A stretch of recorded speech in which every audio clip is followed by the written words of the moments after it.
कौन है आप लोग? क्या हो रहा है ये? अरे ये जगह हमने पूरे 1,07,00,000 में खरीद ली है। ये कैसे हो सकता है? नवाब साहब ने हवेली बेच दी। अरे कम से कम हमें इत्तला तो कर देते। हाँ, हमें भी नहीं कहा। हम सबको नहीं कहा। कह दो कि ये झूठ है, झूठ है। ये काटता तो नहीं है? लग रहा है। बिल्लू तुम चुप रहो। और नवाब को तो हम देखते हैं बिना किसी नोटिस के, बिना किसी मैसेज के कैसे हवेली बेच सकते हैं। हम क्या करेंगे यहाँ पे? आप संतू तुम फोन लगाओ, नवाब साहब को बात करते हैं मुझसे। जी मैडम। हम लगाएं क्या फोन? वो लगा रही हैं। हाँ हाँ हाँ। पुष्पा जी।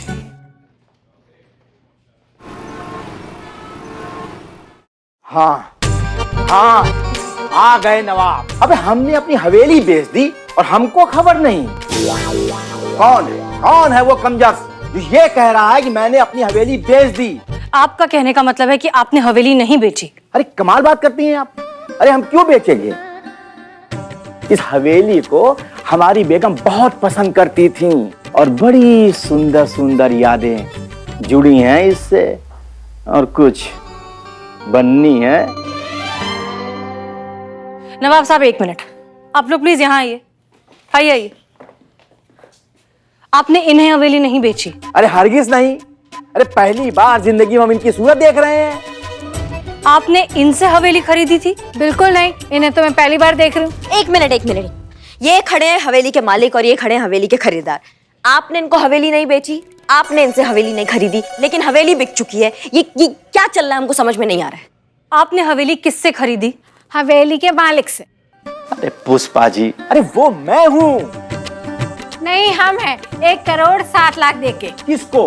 हवेली के मालिक को। अरे कितनी बार बोलूं कि हवेली का मालिक मैं हूँ। मेरा बिल्लू निवास। चुप कर।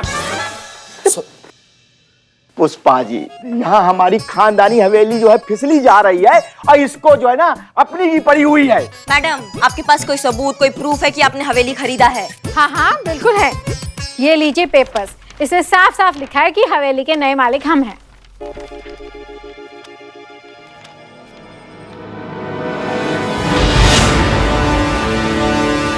ये क्या है? क्या हुआ मैडम सर? विटनेस की जगह पर हमारा और करिश्मा सिंह का नाम लिखा है। हाँ? क्या हमारा? ये क्या कह रही हैं आप? जी देखिए, हूबहू सिग्नेचर भी बिल्कुल हमारे जैसे हैं। पता नहीं कौन है उसकी मैया की सासू मैया ये। ओहो, अब समझा। ये आप चालबाजी कर रही हैं। ये फर्जी खरीदारों को खड़ा करके आप हमारी हवेली को हड़पना चाहती हैं। ये नहीं होने देंगे हम।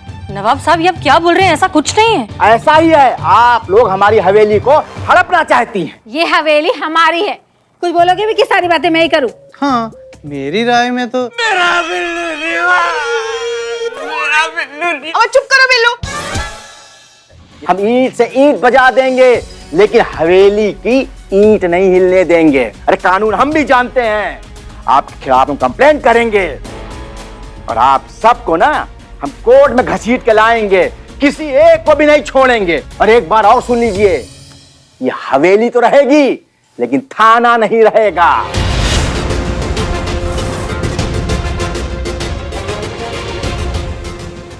समझे ना? तैयार हो जाइए आप लोग। नवाब साहब लेकिन मेरा बिल्लू निवास।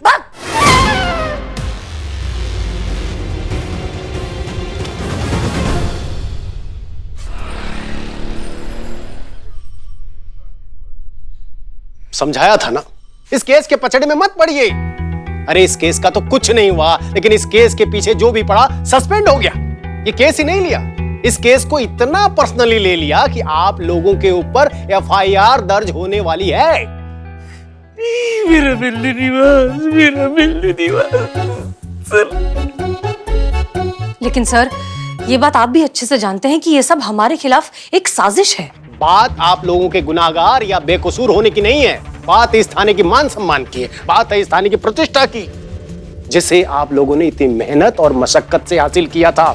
लोग इस थाने पर भरोसा करने लगे थे, विश्वास करने लगे थे, आप लोगों की ओर इंसाफ के लिए देखने लगे थे। लेकिन इस बवाल के बाद आप लोग सस्पेंड हो जाएंगे। क्या इज्जत रह जाएगी इस थाने की और आप लोगों की? सर अगर हम लोग सस्पेंड हो जाएंगे तो पिछले महीने का पगार मिलेगा ना? समझ गए मैडम, सॉरी। सर ये जो पेपर है ना, ये जाली है। हम आपको साबित करके दिखा सकते हैं कि ये सब। करिश्मा सिंह, हम जो समझा रहे हैं उसे समझने की कोशिश कीजिए ना। आप जो कह रही हैं वो तो होते होते होगा, कोर्ट का ऑर्डर आते आते आएगा, लेकिन तब तक प्रोटोकॉल के हिसाब से इस थाने को सील करना होगा और आप सभी लोगों को सस्पेंड करना होगा। सर सस्पेंशन के बाद मैं क्वार्टर में रह सकती हूँ कि नहीं? मैं अपने बिल्लू निवास में नहीं रह सकता, आप क्वार्टर में कैसे रह सकती है? सर एक बात करनी थी आपसे। कहिए पुष्पा जी।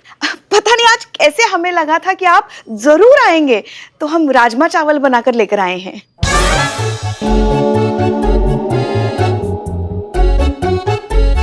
पुष्पा जी, आज हम बहुत गुस्से में हैं। ओहो, तो मतलब आपका मन नहीं है आज राजमा चावल खाने का? कोई बात नहीं। ऐसा हमने कब कहा कि हम राजमा चावल नहीं खाएंगे? हमने कहा हम गुस्से में हैं, जाकर टिफिन लाइए, हम हेडक्वार्टर जाकर खाएंगे। अभी लाते हैं सर। जानते हैं आप लोग, हमें इस थाने से बहुत लगाव है। कायदे से तो इस थाने से लगाव नहीं होना चाहिए, लेकिन आप लोगों ने मुझे इतना अच्छा बना के खिलाया, इस वजह से हमें। पुष्पा जी। हाँ आए सर, आए सर। आप लोगों को 48 घंटे का समय दे रहे हैं। 48 घंटे में इस केस को सॉल्व कीजिए, उस ठग को गिरफ्तार कीजिए और इस केस को साफ कीजिए, या तो फिर इस थाने को अपने आंखों के सामने बंद होते देखिए, या फिर अपने सस्पेंशन के लिए तैयार रहिए।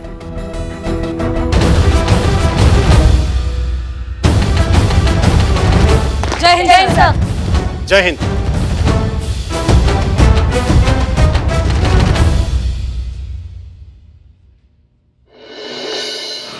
अम्मा हद होती दीदा दिलेरी की, थाना बेच डाला मतलब? मैया कसम, वो ठग हमारे हाथ में आ गया ना, उसको ऐसा निचोड़ के बाहर सुखा देंगे ना कि हमारा नाम भी करिश्मा सिंह है। चाय। हाँ तो दो ना, सर पे क्या खड़े हो बेताल के जैसे, दो चाय। बरखुदार, आपके लिए बदनाम स्पेशल चाय लेकर आया हूँ ताकि आपका मूड ठीक हो सके। ये चाय है? जी मैडम। ये चाय है तो नीम का काढ़ा किसको कहते हैं? उसमें नीम के पत्ते पड़ते हैं मैडम। उफ, ये माँ सॉरी। इसे लेकर जाओ और दूसरा चाय लाओ। बतना। हेलो, क्या जबलपुर पुलिस थाना में लॉकअप खाली है? नहीं, सुन, रिक्वायरमेंट देख क्या है। अच्छा, वो खिड़की से व्यू कैसा है? खिड़की नहीं चाहिए, सब अंधेरा चाहिए, एकदम काला, इतना काला कि उस काले में हम भी न दिखे। नहीं, वो मेरा थाना तो खत्म, वो बिक गया है ना, इसीलिए तो दूसरे थाने में मैं अपना बिल्लू निवास ढूंढ रहा हूँ। और सुन, इन बेचारों के लिए भी कोई थाना हो तो बता देना। हाँ, छोटा मोटा एडजस्ट कर लेंगे। हाँ, hold. Yes, I call back you. पता है बिल्लू तुम्हें किसका गुस्सा किस पर निकल रहा है? आपका? उस ठग को पकड़ नहीं पाई ना, इसीलिए उसका गुस्सा गरीब बेचारे मासूम लोगों पर निकल रहा है। नहीं पुष्पा जी, आज नहीं, आज बिल्कुल नहीं। आज हम पके हुए हैं, हमारा ना मुंह से कुछ गलत निकल जाएगा, इसलिए आज डिस्टेंस मेंटेन। पुष्पा जी, कल तक वैसे भी सस्पेंशन मिल जाएगा हमें, अब घर पे जाके आराम से भड़ास निकाल लेना। क्या इसमें गलत क्या है? ये जो कुछ भी हो रहा है इन्हीं की वजह से हो रहा है ना। देखिए पुष्पा जी, अपना ना टोन संभालिए आप। ये जो बात पे आप भूल जाती है ना कि हम थाने में हैं, ये सास वाला टोन यहाँ मत लाइए आप, वरना क्या? वरना लाइन हाजिर कर देंगे, फजीहत हो जाएगा जान का। आप हमें धमकी दे रही हैं? हाँ बिल्कुल दे रहे हैं। वैसे भी हम 2 दिन में सस्पेंड होने वाले हैं, फिर घर पर ही रहेंगे। वहाँ हम आपकी सीनियर हैं, ये मत भूलिएगा आप। पुष्पा जी, यही कह रही थी मैं। लेकिन यहाँ हम सीनियर हैं, ये मत भूलिए आप। तुम चुप करो। बस कीजिए आप लोग, जल्दी। ये वक्त एक दूसरे से लड़ने का नहीं है, एक साथ मिलकर इस प्रॉब्लम को सॉल्व करने का है। हमारे पास कुल मिलाकर 48 घंटे हैं, इसलिए फिलहाल हम उस ठग को कैसे पकड़ेंगे ये सोचे तो बेहतर होगा। देखिए आप, लगता है मैं फिर से गलत वक्त पर आ गया। नहीं नहीं, आप बहुत सही वक्त पर आए हैं। यार हमें पता नहीं था ना गेस्ट आने वाले हैं, तो माहौल नहीं बिगाड़ते हम। हमें पता होता कि आप वापस से मिठाई लेकर आए हैं। वैसे पिछली बार तो आप दिवाली की मिठाई लाए थे, इस बार क्या एडवांस में क्रिसमस का मिठाई लाए हैं? रिपोर्ट लिखाने आए हैं। बाहर मार्केट है ना, वहां मेरा पर्स गिर गया। उसमें मेरे आई कार्ड और कुछ जरूरी कागजात हैं, तो यहाँ मदद मांगने के लिए चला आया। खैर कोई बात नहीं, मैं दूसरे थाने में देख लूंगा। नहीं नहीं, माफ कीजिए, हम दरअसल किसी और केस को लेकर थोड़े परेशान हैं। कॉनमैन वाले केस को लेकर परेशान है ना आप सब? ये बात आपको कैसे पता? जाहिर सी बात है, थाना बंद होने जा रहा है, आप लोग सस्पेंड होने वाले हैं, हर जगह इस केस की चर्चा हो रही है। खैर अगर इस केस में मेरी मदद चाहिए तो प्लीज बताइएगा। महिला पुलिस थाना जनपद लखनऊ अपने केस खुद सॉल्व करने के लिए सक्षम है, इसलिए आपका जरूरत नहीं पड़ेगा। और वैसे भी आपने ट्रेनिंग लिया है ना, आप पुलिस नहीं है, इसलिए सरकारी काम जो है ना उससे आप थोड़ा दूरी बनाए रखिए। हम ये केस खुद सॉल्व कर लेंगे। मैं आपके काम में दखल नहीं दे रहा हूँ।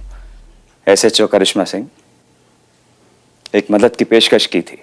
अगर आपको मेरी पेशकश अच्छी नहीं लगी तो मैं माफी चाहता हूँ। और रही बात मेरे पुलिस फोर्स ज्वाइन नहीं करने की, तो इसमें मेरा नुकसान नहीं हुआ है, आपके पुलिस डिपार्टमेंट का नुकसान हुआ है। आपके डिपार्टमेंट ने एक काबिल अफसर खो दिया जो आपके डिपार्टमेंट का और इस देश के काम आ सकता था। अगर मैं इस जगह तैनात होता ना तो ये नौबत कभी आने ही नहीं देता। क्योंकि अगर मैं आपकी जगह होता तो उस ठग के बारे में मैं वैसे नहीं सोच रहा होता जैसे पुलिस उसके बारे में सोच रही है।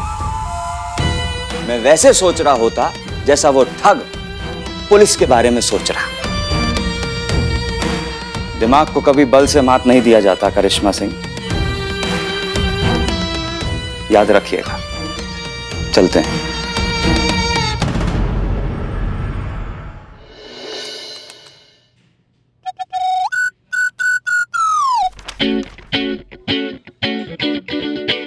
क्या लग रहा है संतु जी, किस उधेड़-बुन में उलझे हुई है मैडम सर? प्लानिंग चल रही है चीती। कैसे प्लानिंग? कैसा राक्षस आदमी। सुनो, मैडम सर जानती है कि अभी सबकी नौकरी जाने ही वाली है, तो क्यों ना शादी करके सेटल हो जाए। सुनो तो सही पुष्पा जी, मैडम सर की अम्मी ने मैडम सर को फोटोज भेजे लड़कों के। मैडम सर शॉर्टलिस्ट कर रही है, उन्हीं में से किसी एक के साथ अपना घर बसा लेंगी। संतु जी, वह क्या दूर की कौड़ी है आप, मतलब क्या मस्त आइडिया पता चला आपको। आप ऐसा काहे नहीं सोचती हैं? कोई अच्छा लड़का मिले तो ना चीते। पानी पिल्लू जी। जहर।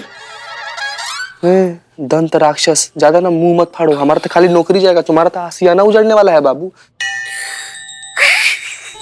ले ले, ले।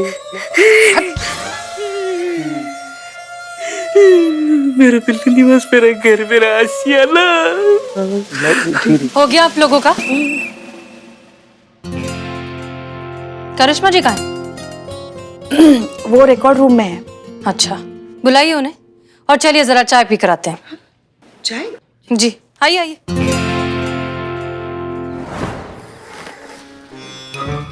Thank you.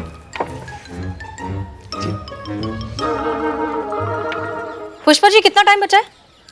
तकरीबन 40 घंटे। अब हमें जो कुछ भी करना है इन्हीं 40 घंटों में करना पड़ेगा मैडम सर। वैसे तो हम इस बात का जवाब जानते हैं, फिर भी आप सबसे एक बार पूछना चाहते हैं, क्या आप लोग हैं हमारे साथ? Yes madam sir. ग्रेट, तो ठीक है, फिर हम जैसा कहते हैं वैसा कीजिए। करिश्मा सिंह, आपका काम होगा शहर में जितने भी मेडिकल स्टोर्स हैं वहां पर वो दवाई पहुंचनी चाहिए जो हमें डॉक्टर विकास ने बताई, ताकि हमारा टारगेट जब भी अपनी एंजाइटी के लिए दवाई लेने मेडिकल स्टोर पर जाए तो उसे हमारी दवाई मिलनी चाहिए। क्लियर? मैडम सर, मेरी नजरों में आपके लिए इज्जत और भी बढ़ गई है। क्यों? क्योंकि आप इतनी अच्छी हैं। कौन मैन को पहले दवा देकर उसकी बीमारी ठीक करेंगी, जब वो ठीक हो जाएगा उसके बाद उसे पकड़ेंगी। मेरा सवाल ये है कि हम डायरेक्ट उसे दवा देकर उसे ठीक क्यों नहीं कर देते हैं? उसके लिए प्लानिंग, मिशन, ये सब क्यों? व्हाई? उफ, ये मासूमियत। संतु जी, आप हर चीज में पॉजिटिविटी ढूंढ लेती है ना। चुप करो। और तुम जड़ बुद्धि, हम दवाई देकर उस ठग का इलाज नहीं कर रहे हैं बल्कि उसे पकड़ने की कोशिश कर रहे हैं। मैडम सर, आप बताइए आपका प्लान क्या है? Thank you Pushpa ji. Karishma Singh, yes madam. आप अपने सारे नेटवर्क्स एक्टिवेट कीजिए एंड मेक श्योर कि अगले 40 घंटों तक सिर्फ और सिर्फ हमारी दवाई हर मेडिकल स्टोर पर मिलनी चाहिए। हम दवाई का नाम आपको मैसेज कर रहे हैं। और मैडम सर उससे क्या होगा? आप करिए तो, भरोसा रखिए, हम आपको बाद में बताएंगे। जय। चीता, उस डॉक्टर का नाम क्या है जिन्हें वो नागमणि बेची गई थी? डॉक्टर प्रवीण कुमार। बुलाइए उन्हें। जी मैडम सर। अरे वो होती है ना इच्छाधारी नागिन, कभी भी कोई भी रूप ले लेती है, ऐसे ऐसे ही जीभ निकालती है, लहराती है। समझी नहीं कुछ। एक सेकंड पुष्पा जी, हम समझाते हैं। अरे लहराती है। हाँ हाँ हाँ हाँ हाँ, हाँ ऐसा कुछ सुना था मैंने। है ना। हाँ वो लहराती है, अब मेकअप वगैरह करती है, और उसकी आंखें एकदम बड़ी बड़ी होती है, ऐसी हरी हरी, और आंखों में बहुत सारा काजल भर के रखती है। अरे डॉक्टर साहब, आई बैठिए बैठिए। अरे सर आप इधर बैठ जाइए, हम इधर बैठ जाते हैं। ठीक है, बैठिए। आप जो हमको फोन पे कह रहे थे ना, हमको समझ नहीं आ रहा था। अच्छा कोई बात नहीं, अभी बता देते हैं। क्या है ना, क्या कैसी चल रही है तैयारियां? अब हाँ हम तैयार कर रहे हैं। नहीं गुड गुड, आप लोग अच्छे से सब कुछ समझ लीजिए, कोई भी कंफ्यूजन नहीं होना चाहिए। ये बहुत ही इंपॉर्टेंट मिशन है। ये सब क्या चल रहा है? आप लोग कंटिन्यू रखिए, आप हमारे साथ आइए। जी मैडम सर। हमें लगता है कि आनंद सही है। आपको भी यही लगता है कि अगर आनंद ने फोर्स ज्वाइन किया होता तो वो हमसे काबिल होता? नहीं, बात यहाँ काबिलियत या नाकाबिलियत की नहीं है, बात सही होने की है। और इस मामले में आनंद सही है कि हम उस शातिर ठग की तरह सोचने में एक कदम कहीं पीछे रह गए। मैडम सर मेहरबानी होगा कि आप साफ साफ हमें बताएं, क्योंकि गोलमोल बातें हमको समझ में नहीं आता, हमारे दिमाग में नहीं घुसता है। कुछ सोचा है हमने, उस पर काफी रिसर्च भी की और एक डॉक्टर से बात भी की है। ये देखिए, एक खास तरीके की दवाई होती है जिसका इस्तेमाल करने से इंसान को हेल्यूसिनेशंस होने लगते हैं, मति भ्रम, दिमागी वहम। पता है मैडम सर। ओके, इस दवाई का डोसेज इतना कम होता है कि इससे किसी भी तरीके का शारीरिक या मानसिक खतरा बिल्कुल नहीं है। इस दवाई का इस्तेमाल करते ही कुछ देर के लिए इंसान को वो सब दिखाई देने लगता है जो दरअसल है ही नहीं। असलियत और भ्रम के बीच का फासला खत्म होने लगता है।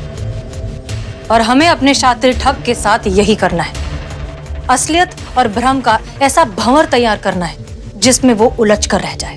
वो कैसे मैडम सर? हमारे टारगेट की परेशानी क्या है? ये कि जब उसके एंजाइटी इश्यूज, उसकी बेचैनी जरूरत से ज्यादा बढ़ जाती है तो वो उसे कंट्रोल नहीं कर पाता बिना दवाई के। और दवाई उसे कहाँ मिलेगी? मेडिकल स्टोर पर। हमें बस इतना करना है कि हमारे आसपास के जितने भी मेडिकल स्टोर्स हैं वहां पर एंजाइटी की दवाई की जगह वो दवाई पहुंचानी है जिसके बारे में अभी हमने आपको बताया। उससे अच्छा ये नहीं होगा मैडम सर कि उस मेडिकल स्टोर पे हम निगरानी रख ले और अगर ऐसा कोई दवाई लेने कोई आए तो उसको वहीं धर ले? क्या है ना करिश्मा सिंह, हमारे पहले प्लान की कामयाबी की वजह से अब वो खुद दवाई लेने वहां आएगा नहीं, वो जरूर किसी और को भेजेगा। तो अब हम उसे कैसे पकड़ेंगे? तजुर्बा कहता है हमारा कि जरूरत से ज्यादा होशियार आदमी जरूरत से ज्यादा डरा हुआ भी होता है। उसे हर पल ये डर लगा रहता है कि कहीं उसकी कोई एक लापरवाही उसे लेना डूबे। हमारा ठग भी कोई अपवाद नहीं है, हम उसकी इसी कमजोरी का फायदा उठाएंगे। अब हम उसके डर को हथियार बनाकर उसे पकड़ेंगे और इस काम में हमारी मदद करेगा ताजी खबरों का इकलौता अड्डा, आपका अपना सनी चड्डा।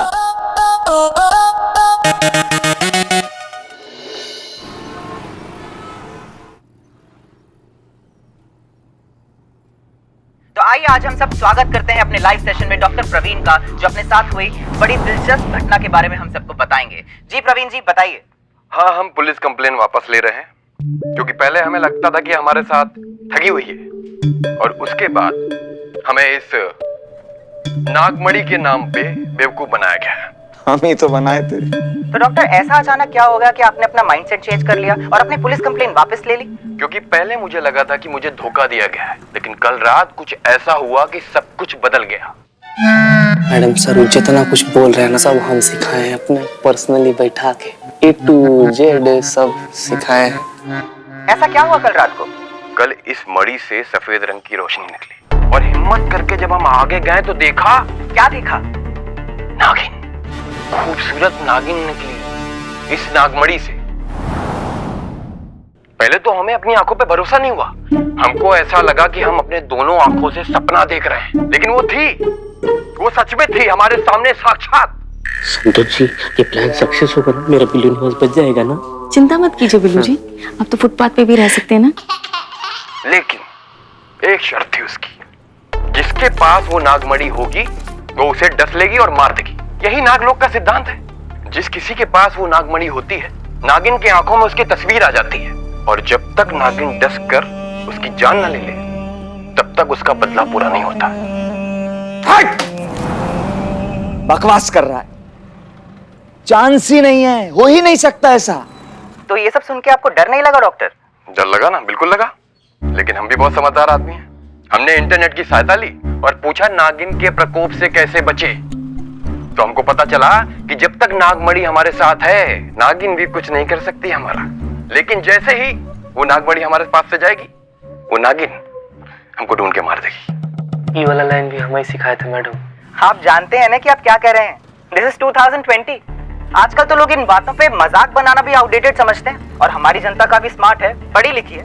आई डोंट थिंक कि वो इन सब बातों को एक्सेप्ट करेगी या डाइजेस्ट कर पाएगी। नागिन, नागमणि, बदला, आई मीन कौन विश्वास करेगा इन सब बातों का? देखिए, हम भी एक डॉक्टर हैं और अंधविश्वास को कभी बढ़ावा नहीं देंगे। अब आपको मानना है मानिए, नहीं मानना है मत मानिए। पर डॉक्टर, आपको इस पॉइंट को प्रूव करने के लिए कुछ सबूत है भी या नहीं? सबूत है ना, आज रात वो हमसे मिलने आ रही है। किसने तुम्हारी बीन बजा दी जो तुमसे मिलने आ रही है? तो हम तो कहते हैं कि आप अपने रिपोर्टर दोस्तों को भी बोल दीजिए, तो वो आ जाएंगे और सारा सच का सच और झूठ का झूठ सामने आ जाएगा। तो हमारी जनता को आपके सबूत का बेसब्री से इंतजार रहेगा। मैडम सर, आपको लगता है ये ठगी इस तरीके के झांसे में आ जाएगा? आप ही तो कह रहे थे वो बहुत चालाक है, वो बहुत शातिर है, तो उसको ये चालाकी समझ में नहीं आएगा?